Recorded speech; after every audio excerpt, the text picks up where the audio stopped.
ก็ไม่มีดังลำน้ำที่ไปไม่มีนอนม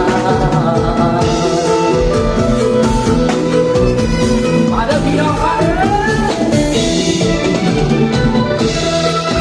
ต้องสาราแต่ลึกระตาพันหนึ่งไม่ต้องแต่ไว้มันจะจอดสองทางหวังรับฟังให้มันไว้มันไปรักษาให้ผมเสียหน่อยมันต้องจอดต้องสองคนไปต้องอยู่ไปให้จอดสองสัญญิงสัญญาเมื่อเขาไม่มาเธออย่าไปมองที่ดีสักน้องรักว่ามองใจเธอเธอจะทำอะไรเรียกว่าเธอจะทำจริงจะเอามาบอกเธอเอาใจเธอเราเพียงได้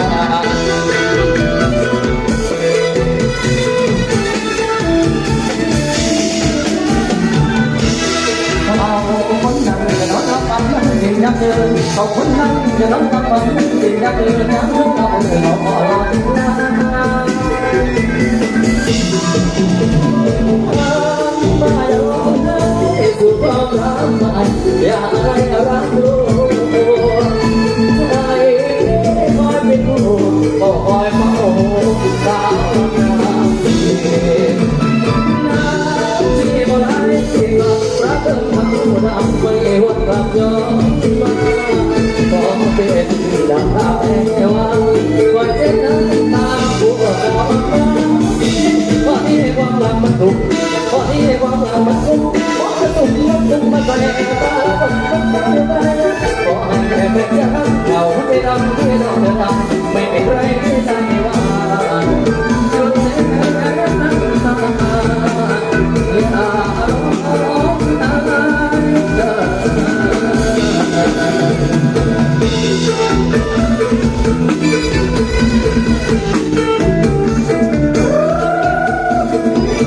เสียงยาวไม่ได้เลยพี่น้อง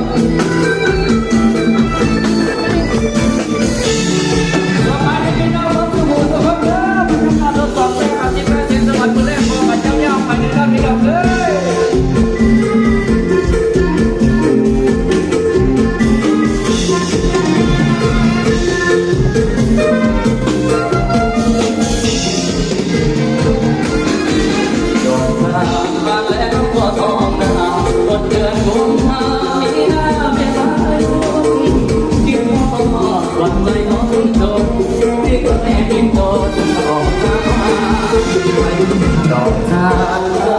พระวิภาจับตัดเอง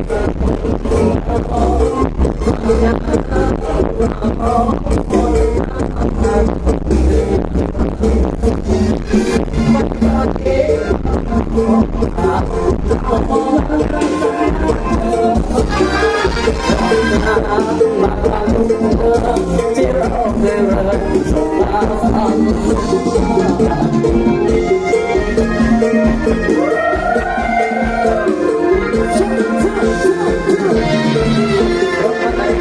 คนเรามันได้เดียวมันได้คนเราเลยมันต้องบอกต้องห้องเราอยู่นะเดี๋ยวจะตั้งที่มันจะปวดหัวเราเราคนเราตีไม่ได้เป็นใจว่าใจเว้ยเป็นใจว่าใจเว้ยเห็นต้องการแก้ยังรอยังเขาคิดถึงวันบอกว่าอยู่สุดยังยังบอกยังมาถึงนั้นถึงวันเกี่ยวกับการไปพบมาใส่เสื้อของดอกไม้ว่าใจเธอเก็บดอกจานในตาจับเรไรร้องมาไว้น้อยกลางนาจงเป็นพยานพักบ้านแล้วก็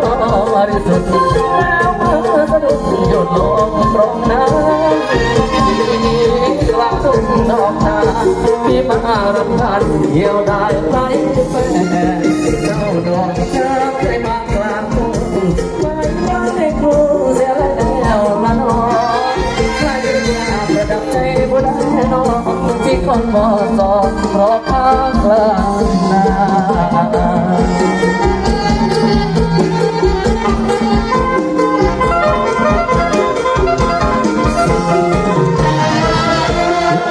สัญญาหมู่เก่ายังคอยท่าสัญญาหมู่เก่าเห็นผู้สาวเราบ้านอะไรนั้นบ่สนหนีว่าพ้นความเก่าของเรายอมของเรากับทางภาษาในใจตา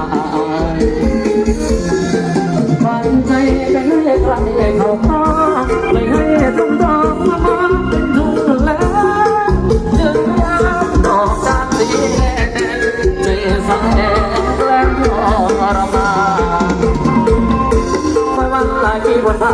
มาวันละลายบนบ้านนอน